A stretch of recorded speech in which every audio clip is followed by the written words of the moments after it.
Yeah, the accountability inside of Uncaged is unmatched. And to be honest, like I've hardly even scratched the surface when it comes to like being held accountable and everything in the group. In the last week or so, I've made a ton of moves in my business in terms of taking a big leap into launching a new business that I've been thinking of in the last 6 to 9 months has been something to my heart. And just going through some of the exercises through Uncaged, talking with some people in the Uncaged group has really helped me just dial in on going all in on that and being held accountable for that. And even just yesterday, I made a post about the announcement and everything, and you're like, "Hey, bro, can I give you some feedback on that?" And it was like I got the feedback and I looked at it and I'm like, "Man, this feedback comes from the heart." Comes from somebody who cares, comes from somebody who wants other members in the group to like be kind of held to the highest level in which they can. And so that's really what has been about for me. Again, I've only been in part of Uncaged for I think 2 months now, so barely kind of getting into it, but it's been awesome since. So No, man, that's sick, bro. Well, I mean, like if you're listening, that's what this entire channel is about. It's about the journey to the top 1%. And how do we get there? It's by becoming 1% better daily. And so it's been really cool to see Brad grow throughout, his just short lifespan thus far with so many big things happening in his life, both personally and professionally. But yeah, man, Brad, why don't you tell him who you are and what you're doing? Let's get into this, dude. yeah, absolutely. So I am in the lovely city of St. Louis, Missouri. Grew up here, spent I don't know, up until 2022, about 7 years in Kansas City, which I consider my second home.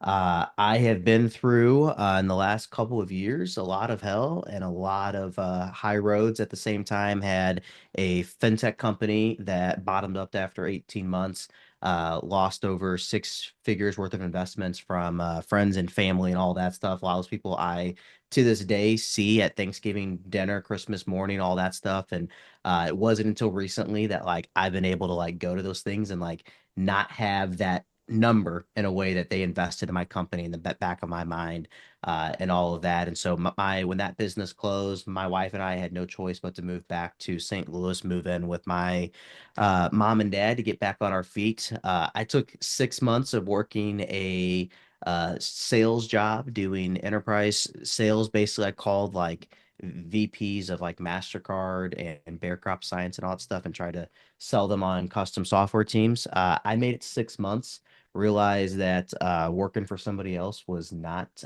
who I was. And we had just bought a house, just like paid off all the debt from the last business, this and that. Went all in on being an entrepreneur. 4 months later, my wife got laid off from her job. We went 5, 6 months without income that we had banked on whenever I went all in on the entrepreneur dream again. Got married at the end of that year, this and that. And it's been kind of an up and down road since. We just had our first son. He spent his first week of life in the NICU. My post yesterday, I kind of touched on a little bit. He just spent the last couple of days in the PICU, and so just been a lot of craziness. But at the same time, I've learned how to just like take the punches and roll with them and uh, keep on going from there. And so, yeah, anybody who's listening to this and wants to talk about kind of the hell you've been through and leveling up from that and everything, definitely would love to chat. So, No, man, that's cool. And I appreciate the vulnerability and the transparency there. Because I too have been through just a wild ride of ups and downs and some of the highest peaks and some of the lowest yep, valleys. And even through my experience, like being involved, wasn't my organization, but I was very involved from a marketing agency standpoint in promoting other people's businesses that did go end up going belly up. And yet again, a lot of people that I cared about, friends and family that had invested lots of money, and even my own household losing, multiple six figures into like these things that we thought were going to work out. And I mean, yep, man, dude, you want to talk, you want to talk about probably the most, in my book, I talk about situational depression from my motorcycle wreck because that was the first time I'd ever witnessed depression, right? It yep, was very situationally based.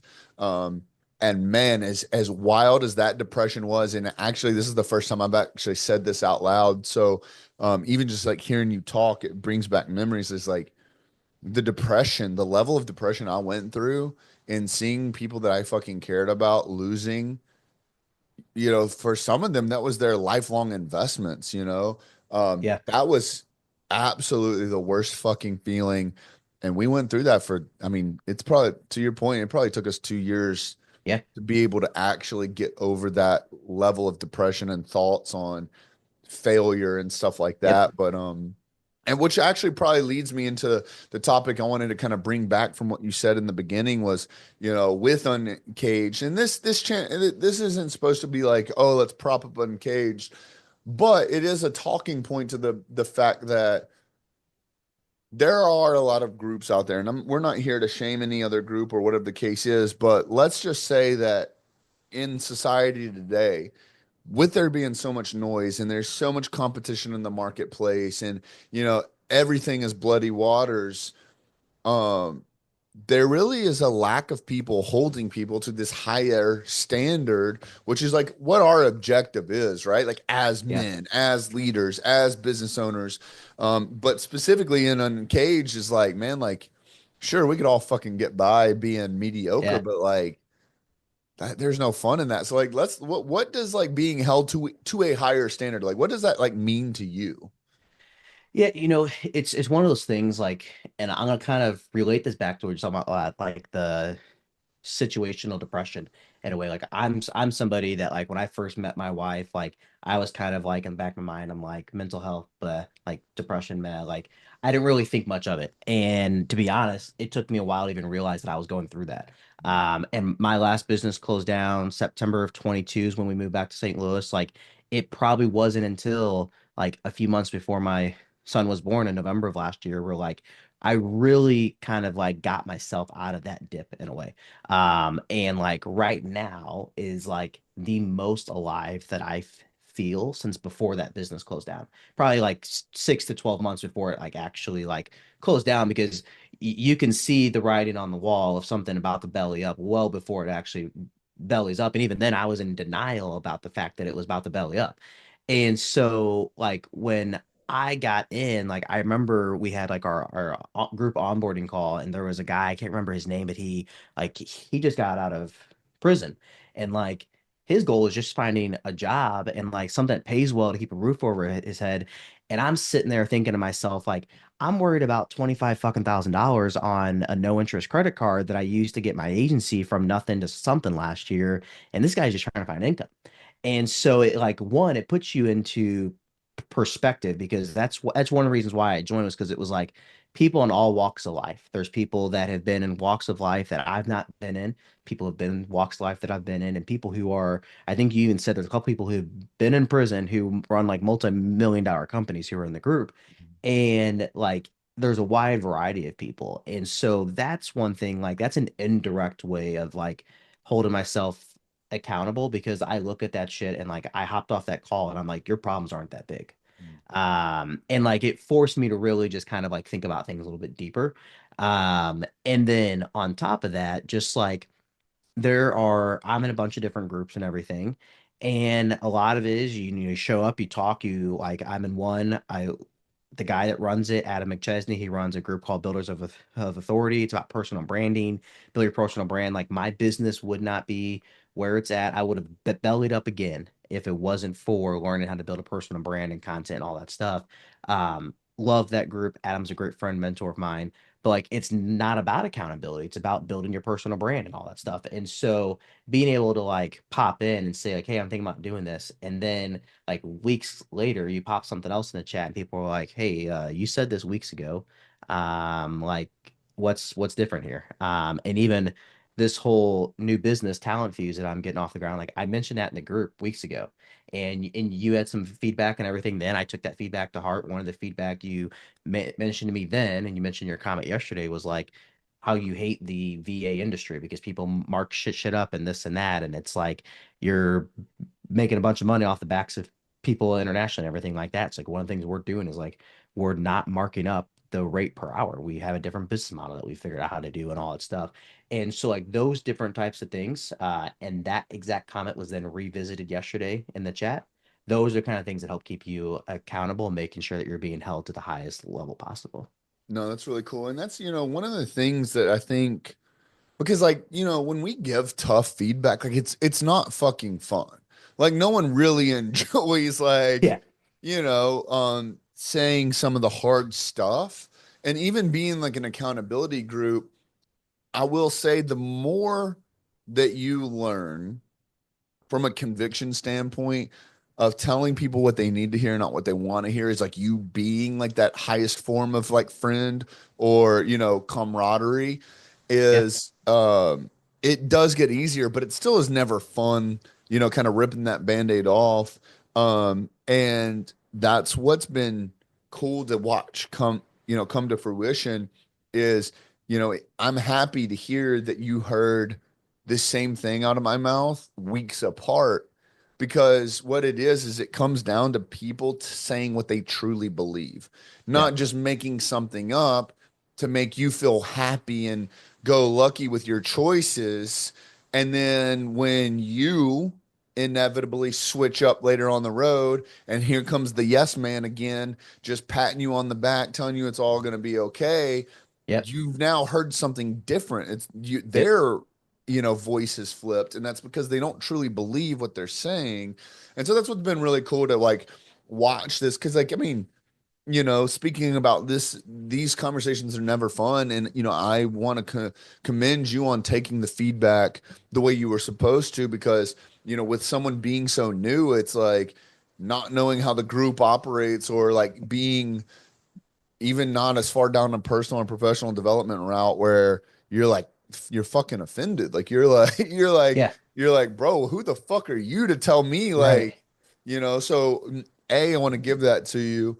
And like I said, from a business owner standpoint, especially going through like what all, I'm not going to get into all of it, but like, I've had my fair share of VAs through agencies, VAs through headhunters, VAs Uh-huh. that we've sourced ourselves.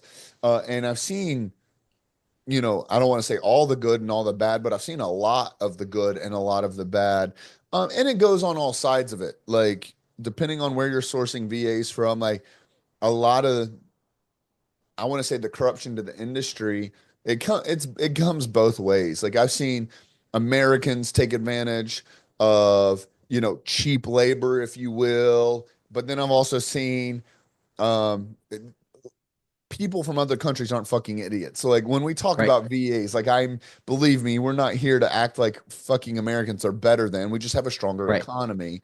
And there ends up being leverage, which is to my point was um a lot of the industry, the market does take advantage of that. And Yeah. that's the part I don't approve of. But anyways, I've also seen, virtual assistants operating on 4 or 5 different operating programs, multiple computers, all making money at the same hours, like Yep. even remote desktop. Like I've seen all the crazy shit.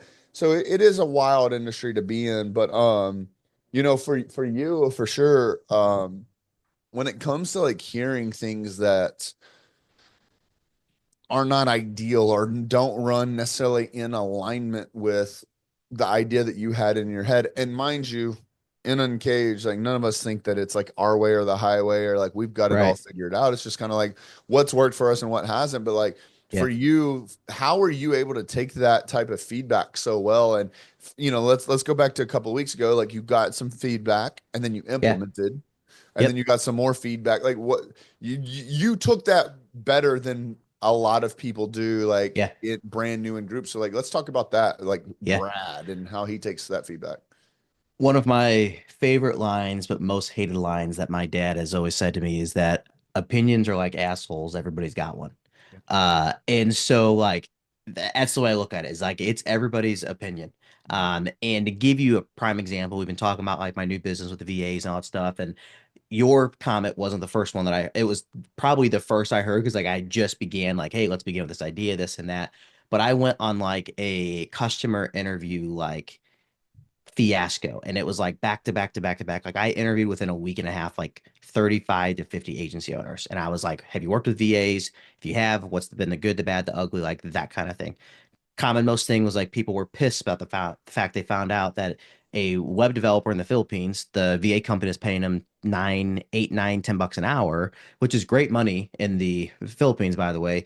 But then they were charging 17, 18, 19, 20, $25 an hour for those VAs. And like these VA companies are making hand over fist on there.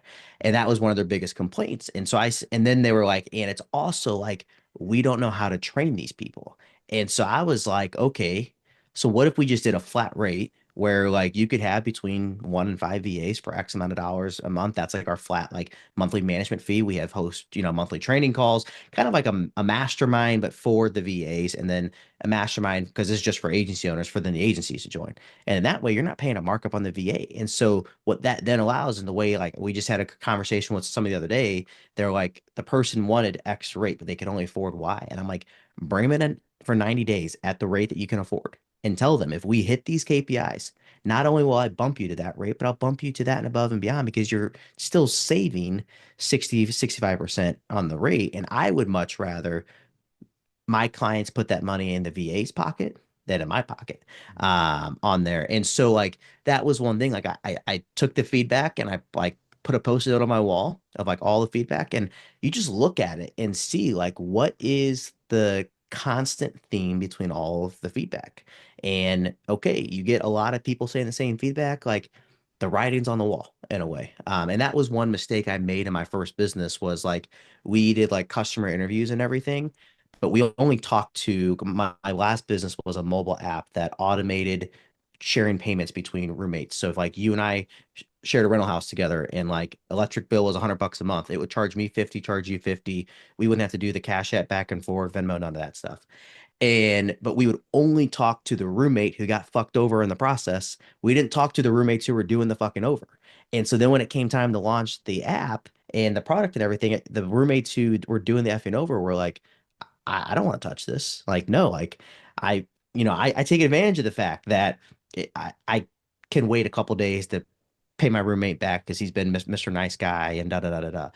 And so that's one thing I learned was like you got to talk to everybody, not just the one person. You got to talk to all sides of things. So when I went out and talked to a bunch of agency owners, it was like I'm not just talking to marketing agency owners. I'm talking to content marketing agencies, video marketing agencies. I'm like talking to the VAs, like because I've hired my own VAs. So I'm like, hey, what is it from your point of view that you want to see? Like they want work. They don't want to be finding a job after 6 months or a year because a company bellied up or whatever. And so that's one thing I can say is just like don't don't take it to heart.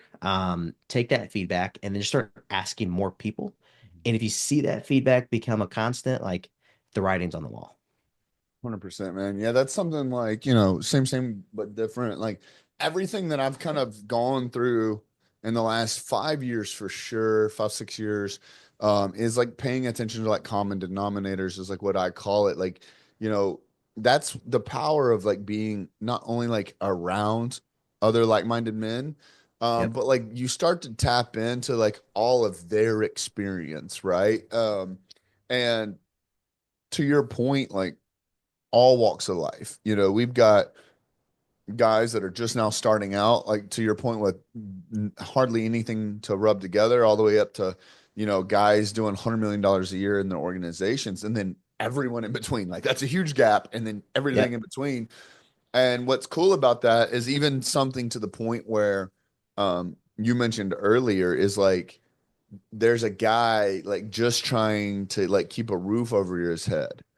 Like here is something where it's like from an outside point of view, it's like, what the fuck would I get in a group with guys that are just struggling to keep a whereas that motherfucker inspired you. Like that Yeah. motherfucker like don't let this motherfucker outwork you, bro.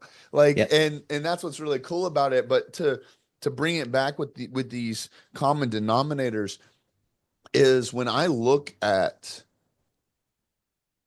any type of select group of people, whether it's people I want to be like or people I don't want to be like. I look at these common denominators and I allow those common denominators to dictate my decision making.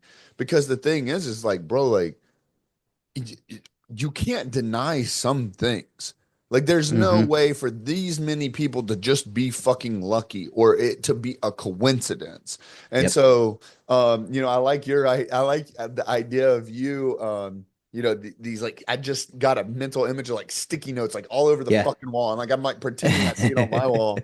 And like, what's cool about that is like, and this goes with me, like I do checklists, right? And I like the visual of the sticky notes because like I can just imagine this like wall of sticky notes, and then one by one is like you're taking action, like it comes down and it comes down, and it's like if you were to like do a time lapse of like what doing the fucking work looks like, yeah, it looks fucking nuts at first, sticky notes everywhere, all over the wall, but then you go and you take initiative on one of these steps and you go and pull that sticky note down. And then you go back and you do another one and another one and another one. And then like all of a sudden, you only have one or two sticky notes left and the lights at the end of the tunnel, which is again is even more motivating. Now, obviously, um, being the type of person you are, as soon as that wall gets empty, there's a whole new mess of sticky notes Yep. there. But like that's why we're an accountability group is none of it fucking matters if it just stays up there. Yep. You gotta fucking start pulling them down and doing the work. Yep. Yeah, absolutely. And on that point, I was looking at my phone. I don't know if people can see. Like, this is like the Yeah. Uncaged like group chats or whatever. All of them are mute because you're like encouraged like mute the shit because you don't want to become a distraction. But like one of the groups in there is like a VIP Bible study chat. Mhm. And it's like I go to phenomenal church. It's one of those mega churches, love it. Lots of people connect with. They have connect groups like to find yourself in rooms with like-minded people because two are better than one type mindset. And I've joined a few groups in there, and like there's people who just aren't on the same wavelength as me in life. Like don't like they are um I'm gonna say comfortable with where they're at in life. And so on your comment you made about like why would somebody join a group where there's like somebody just got out of prison and trying to keep a roof over his head and somebody's got a multi-million dollar company he used to be in prison type thing and then people in between. Well, one of the things we all got or a few of us got in common is like the Bible aspect and praying and like our journey in Christ and everything. Or there's a health one, there's a wealth one, like that kind of stuff. Shit, like for me, I mentioned the 25 grand in like credit card debt on a no interest credit card. Like the wealth chat, like that's the group that I pop in and say, like, hey, I got some extra cash. Do I go pay this shit off or do I reinvest that into investments? Do I go do like things that I don't know? Like I pop that in that question and there's people who can then answer it. Again, all walks of life that will say like, no, I would recommend not paying it off. You might want to just roll that into a low interest loan and put this money. People are creative with finances. I'm not that person. I'm great with marketing and growing teams and all that shit. Like when it comes to doing that stuff, like that's not me. And so that's one thing I will say as well. Yeah, no, for sure. And that's what's, you know, we've gotten like a little bit more narrowed down into the way what we look at who these members are and what they need, right? Because like obviously there's not like a one size fits all, which has been the biggest issue between I think when we launched and like having this concept of like an accountability group. Like what does that even mean? What comes from that, right? Especially when the two biggest ones that we get is like, oh, is it, W-2 and employees or is it like entrepreneurs? Because then some think that they can't learn from the other, right? Like Yep. we get W-2 employees. They're like, well, what am I? I'm not a business owner. What do I have to learn here? Yeah. Whereas, vice versa. And, when you start breaking things down, which is also why we have our six pillars. And we've even learned even more recently that those six pillars are even broken down between personal and professional goals, right? So like personally you have health, wealth, and relationships, which are the three largest industries in the world, which tells us statistically the most amount of people need the biggest amounts of help in those three areas. So it's like, dude, if we could put something together that could help people solve the biggest, problems statistically speaking. Whereas then, from a marketing standpoint, you look at and that's where these three came from: making money, saving time. Like I don't care what your product or service is. You're muted, by the way. I don't know if you knew that. Yeah. Yeah. Okay. My son's home, came home to pick you, and I Uh, can hear him crying up there. And I think my mic can isolate everything. So I'm like, I'm gonna turn this off while he's talking so you didn't hear him crying and no, all you're good. You're that. good. Poor dude. But then professionally or from a marketing standpoint, whatever product or service you have to offer, if someone can make more money than it costs them, they'll do that deal all day long. If they can save more money than it costs them, they'll do that deal all day long. And then whatever they value their time at, $5 an hour, $50 an hour, $100 an hour, $1,000 an hour, if it'll save them that amount of time or more, like they'll do that deal. So like we wanted to create this like project or program that would help men become better personally, but then Yeah, professionally make it a knockdown, drag out opportunity. And that's what's been cool about this because you have guys that like no one's gonna like just start crushing it on in all six areas all at once. Starts with one, your progress then rolls to the other and the other and the other and it all rolls together. And so like that's what's been cool for me, just like kind of seeing you get started and seeing what this process looks like for you because like you said, you are in other groups and yeah, that's fine. And I love that, and that's why like I have a hard time when people consider us competition because I'm like, bro, we're collaborative. Like you can yeah, go over here and learn this skill set. And then you come over here and your feet get held to the fire. You can go over here and learn about your industry, but you come back here to be held accountable because at the end of the day, like if all we do is just learn, learn, learn, learn, learn and never take action, like we're going to be spinning our wheels and ending up nowhere. So yeah, I think that's yeah, been really cool. yeah. And on that concept of like you can focus on all these areas, or like it's not about getting them all done at once. Like you try to do them all at once, like you're gonna set yourself up to fail from the beginning. And so it's like tackle one, even if you only tackle it to 50%, and then you layer in something else, and then your growth on that one isn't as fast because you're now adding something else, but you're still growing here and then this is growing. Like you can, to me, it's like you try to do it all at once, like you're just gonna be effed from the beginning.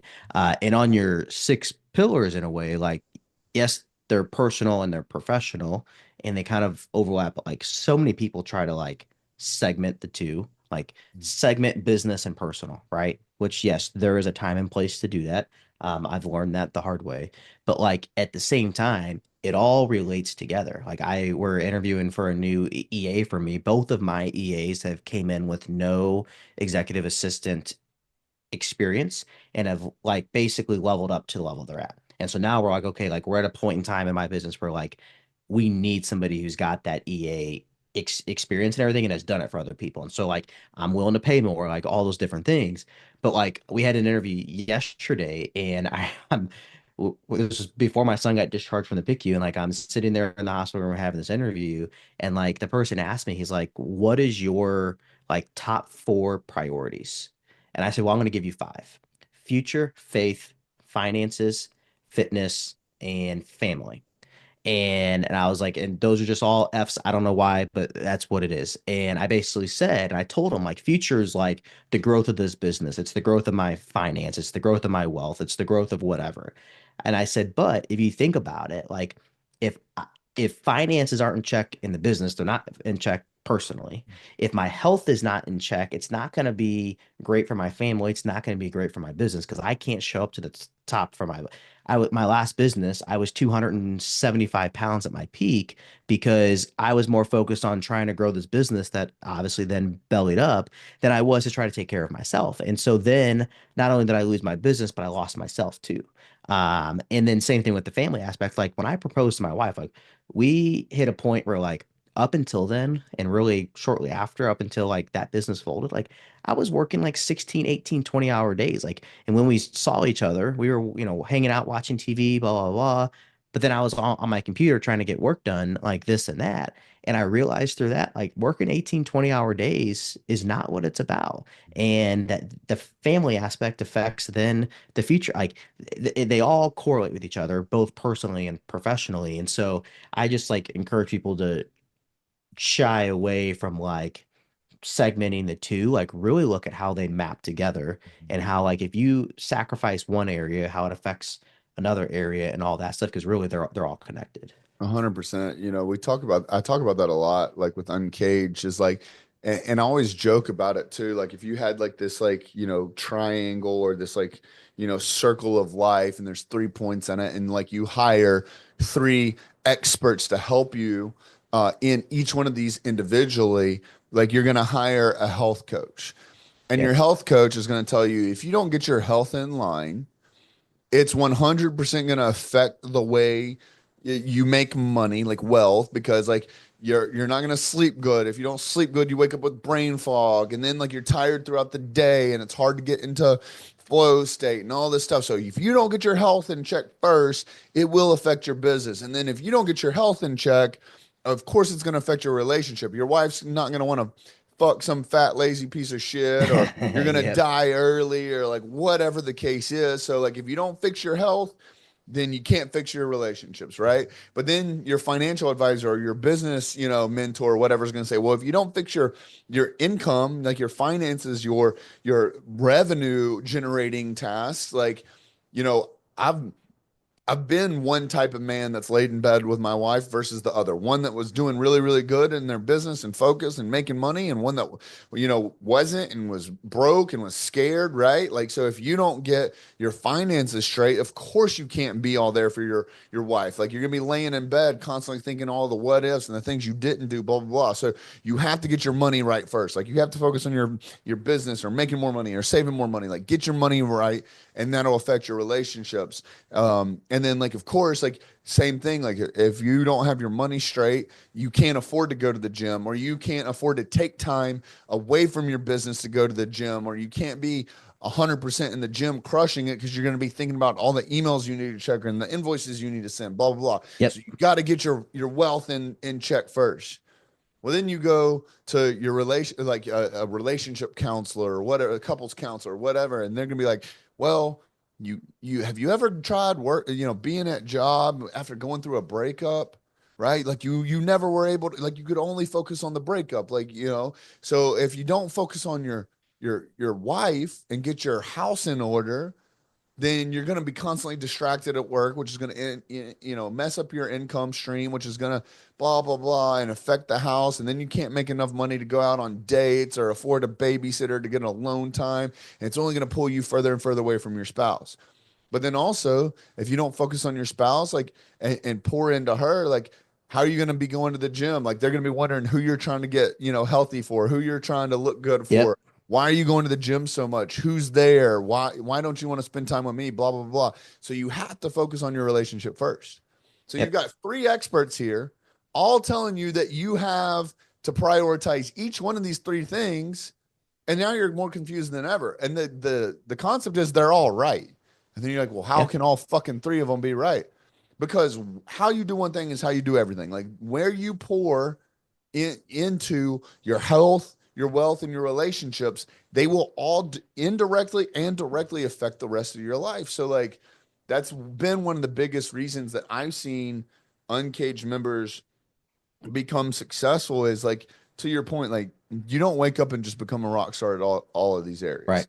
It starts with one, but then you showing up a specific type of way as a specific man bleeds into how you handle the rest. And then what happens is as they get one on autopilot, like you said, like maybe at first it's just going to the gym. But once, 6 months in, 3 months in, 5 months in, once waking up and going to the gym is now a part of your lifestyle, it is a part of your routine, it's a part of your habits.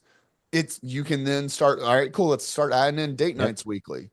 And you start adding in date nights weekly. And then like now you're fucking feeling whatever the case is. I don't care which area you start with and which one you bleed over to, but it starts with one and then it starts to bleed over to the other and then it starts to Yep. bleed over to the other. And once you start bleeding into all areas, man, it's like an exponential growth that Yep. happens in every one of those Yeah. areas. And the biggest problem is people overcomplicate. I have a history of it. They overcomplicate the crap out of it.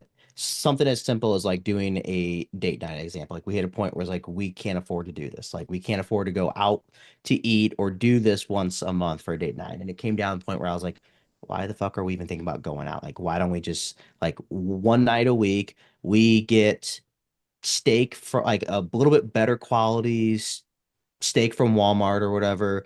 We cook that for our meal. We watch a nice movie, like that kind of thing. Like that can be our date night. It doesn't have to be going out. We could go here in St. Louis. Our zoo is free. So if it's middle of the summer, like we can do an evening date night. Go to the zoo.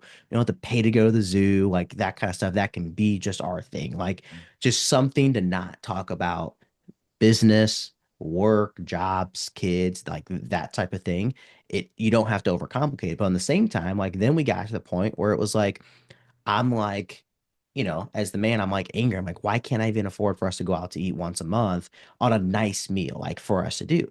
Well, then I go and I download this app called Copilot, which helps you budget and your finances and everything like that. And we start setting up all these automations where it's like if you go to McDonald's, it's fast food. If you go to Quick Trip, it's, fast food, like that type of stuff. And I about shit myself when I saw like these small incremental purchases. Like I'm drinking an energy drink. I went and got this from QT this morning because we came home from the hospital last night, this and that. We didn't have time to go get groceries, like life happens kind of thing. But I go get one of these $3 a day, and then I happen to get a protein bar while I'm there, or I get a candy bar or whatever while I'm there. And then it's $5 a day. And then my wife and I also want a fountain drink later on in the day. So then we go back and that's a buck 50 each. That's another $8 a day. Then that shit adds up and you're like, well, we could go out for a really nice meal once a month for us. And we could afford to pay for childcare for somebody to watch our kid that one night a month. If we just figured out how to better do our finances over here. And then we get in the mindset of like, oh, well, it's cheaper sometimes to go out to eat and get like a breakfast burrito for like $2.90 or whatever. I had ChatGPT meal prep like frozen breakfast burritos. I have like 30 of them sitting in my freezer now. That's all I've been eating for like the last 2 weeks up until I was going to the hospital. And like I did the math and like broke it down. Like I've gotten those things down to like a buck 13 a piece. But it's like, okay, like whatever, but it's like that's all I had to do. Like that cut half the cost. Now I'm not going and getting these breakfast burritos because I'm too busy. I just took an extra 45 minutes on the weekend to meal prep for a month's worth of breakfast that's frozen in my freezer. Right. And I'm saving now time and money. And now I can have money to go do other things elsewhere. And so it's kind of those things like you overcomplicate things, and then you also try to tell yourself excuses. It's kind of on the aspect of like holding yourself accountable. Like, well, I can't afford it to do because we don't have the money for it. Well, you have the money. One of the things that I was told growing up, which I think is the biggest bullshit lie in the world, is like money doesn't grow on trees. It does. There's an infinite amount of money in this world. And you just have to go figure out how to find it and make it. And you may have to make some adjustments on the way. I learned that when my wife got laid off. We had to make some adjustments. She went and served at a barbecue restaurant just to get us an extra $80 a week. But that $80 a week added up and it helped us get a few weeks longer until she found the job that she's working now and everything like that. And so that's just what I would say on that. I don't even know where I got on this tangent from, but yeah. No, man, 100%. And that's, so the Uncaged wealth coach, Andrew Hourigan, I've taken this, it was like one of his first expert calls he ever did. And Uncaged, and he just said something so simple and it stuck with me, and we actually talk about it pretty regularly in conversation. But he said, like, you can do anything, you just can't do everything, right? And to your point, like, it just comes down to how bad do people really want things. Like, do you want to keep fucking going to the gas station and getting energy drinks and shit, or do you want to go on a date night with your wife? Because if you want to go on a date night with your wife, it then becomes way easier to just give up the simple little energy drink and and Coke. So like Yep. that's what's been really cool about, like, again, getting around other like-minded guys, is you see like little tweaks that they make in their life, and some connect with you and some don't, and that's fine. But like, the to your point, like overcomplicating things, that's why we've kind of we haven't coined it, but like we've adopted the whole like mindset of like 1% better daily. Is like, so many guys or so many people in general will get so overwhelmed with this like super audacious goal that they'll never get started, because they're like, well, fuck, man, like I can't make the first leap or the first, bound or jump or whatever. It's like, bro, it's just take one step, bro. Like, you Yep. just simply got to focus on forward progression. That's it. Because if you stay where you are, you'll never accomplish anything that you Yeah. want. Like, you at least have to start moving. So I Yeah. think that's what's been really Yeah. cool. And one of the things I did with talent views as an example, like I have a history of like getting caught up in the future, getting caught up in the systems, the processes, like all that stuff to get there. And because I like to I like to check boxes. I like to see things done, right? And I remember just pinging other agency owners I know, like, hey, here's what I'm working on, doing, discovery, this and that. And I get one who latches and like they want to be like client one. And so like we signed them first client. I incorporated the business on a Sunday, first deal closed on a Wednesday. Like first client came 10 times faster at this business than it has in the last however many. And but I remember as I'm like doing this and like I'm talking with my EA Karen about it, she's like, "Oh, well, what about like the onboarding process? What about this? What about that?" And I'm like, "I don't care." She's like, "No, but we got to figure it out." And I trained her this way because that's how my mind. I'm like, "No, we just have to get that first person. Once we get that first person, we can figure out the rest." And then we closed that first deal, and it was like I pinged her and I was like, "We need to hop on a call because we got to figure the rest of this crap out." And so like my point being there is like in the past, I would get so focused on like having the onboarding process perfected, having this perfected, this and that. The fact is, like, I've been learning how to hire VAs with my agency for how long now that like we kind of had our own process in place. It just wasn't on paper. And so then when it came time that we closed that first deal, I was like, all right, Karen, let's hop on a call. Let's talk through our process. Let's talk to what has worked, what hasn't worked with this and that.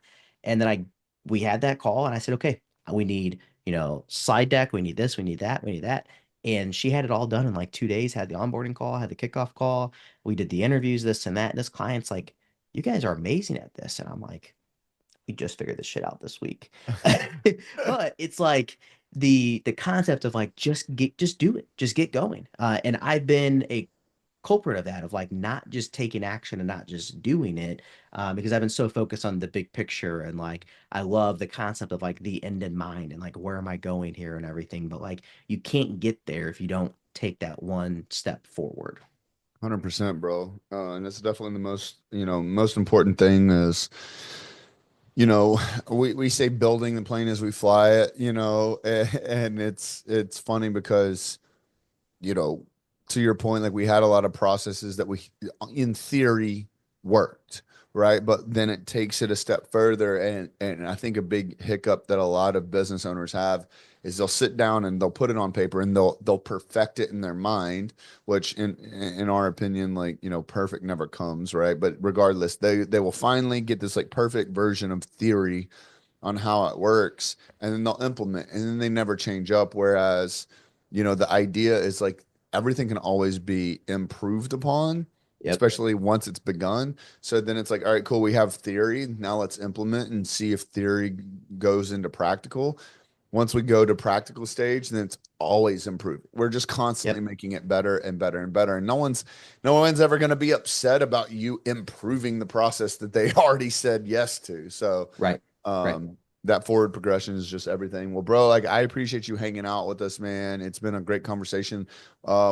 What can we do to pay you back for the time that you spent here with us? How can we find you? How can we reach you? Yeah, yeah. Based on every platform, my handle is Brad Starnes Official. So just add me on Facebook, LinkedIn, anything like that. I'm always in my DMs, my messages, interacting with different people.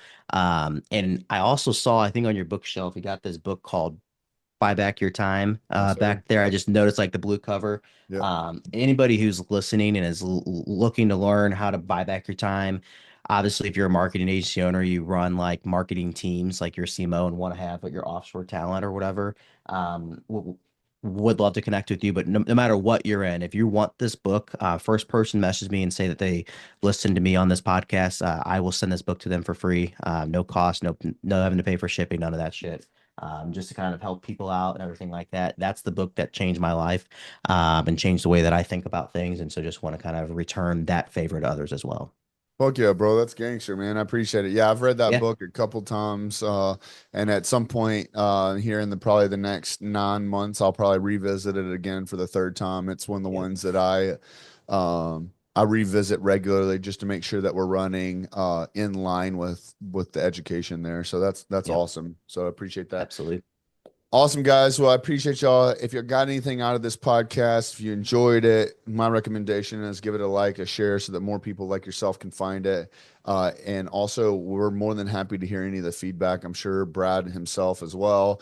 Reach out to either one of us. Just let us know what you thought, and we'll see you on the next one. Peace.